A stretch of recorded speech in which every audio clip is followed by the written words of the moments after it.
Hey, this is Dan from The Verge, and this is the new Galaxy S9 and the Galaxy S9 Plus from Samsung. Now, if you're looking at these, you probably think they look pretty familiar, and that's because they do. They basically look exactly like the Galaxy S8 from last year, except for one major difference. We've been complaining about the placement of the fingerprint scanner on the Galaxy S8 since it came out.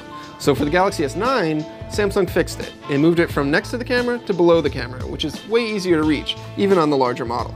Now otherwise, they are very similar in design. You've got a 5.8-inch display on the S9, 6.2-inch display on the S9 Plus. They're still Super AMOLED screens, they still have the same high-res displays, they still have the curved sides that Samsung calls this infinity display that spills over the edge. And Samsung has actually made the bezels the same. The bezels are the same size, but they're a little bit better masked than last year's model, so they don't quite stand out as much. You still have the power button on the side, you got the volume rocker over here, and then of course there's the Bixby button that hasn't gone anywhere. And on the bottom, there's still the headphone jack, which you get on both models. Now, a lot of the new things you can't actually see, but they are appreciated. It's got stereo speakers now, so the earpiece speaker works in conjunction with the bottom speaker to produce stereo sound. The camera has been new and improved, and I'll get into that in a minute. It's got a Qualcomm Snapdragon 845 processor inside of it. There's 4 GB of RAM in the small model, there's 6 GB of RAM in the bigger model, 3000 milliamp hour battery here, 3500 milliamp hour battery here.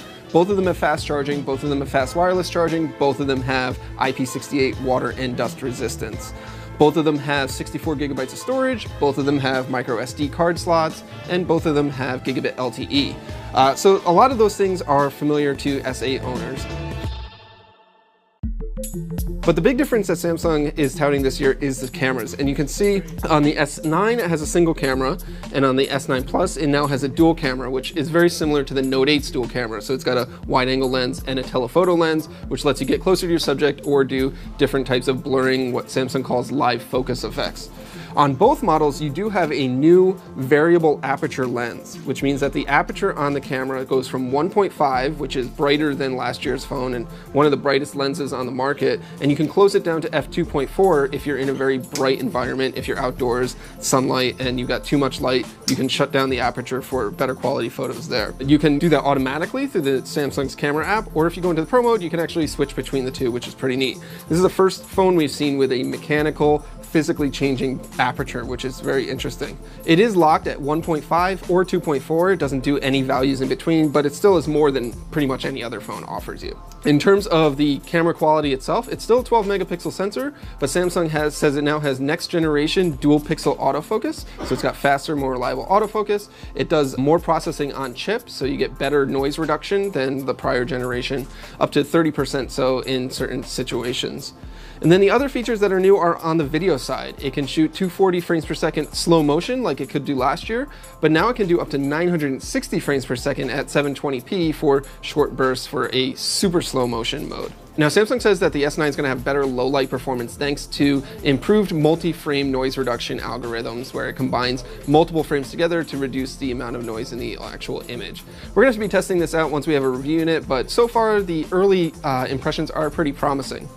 Now, the camera app has also been redesigned, so it's a little bit easier to use. You can switch between modes by just swiping, which is way easier than Samsung's older user interface, and you can quickly switch there.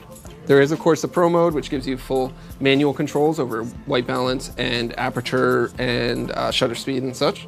So the other thing that's new with the camera is Samsung's new AR emoji, which is basically its take on the iPhone's Animoji feature. It creates a 3D animated image based on 100 points of your face when you look at the camera, and it then turns that into animated GIFs that you can share through the camera app in various messaging apps. You can also customize the appearance of it. You can change the hair color, add glasses, change the outfit, and do these other things that you can't quite do with Animoji. It's not quite the exact same thing, but it provides a very similar effect.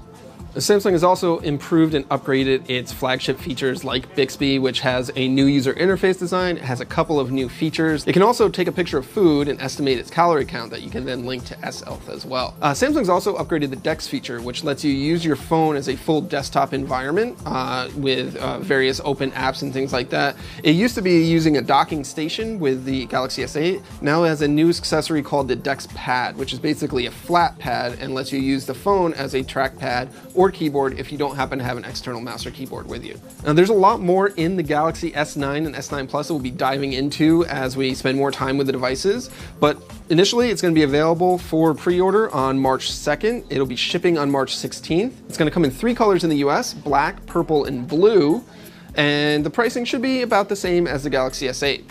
For more on the Galaxy S9 and the S9 Plus, be sure to check out TheVerge.com and subscribe to youtube.com/TheVerge.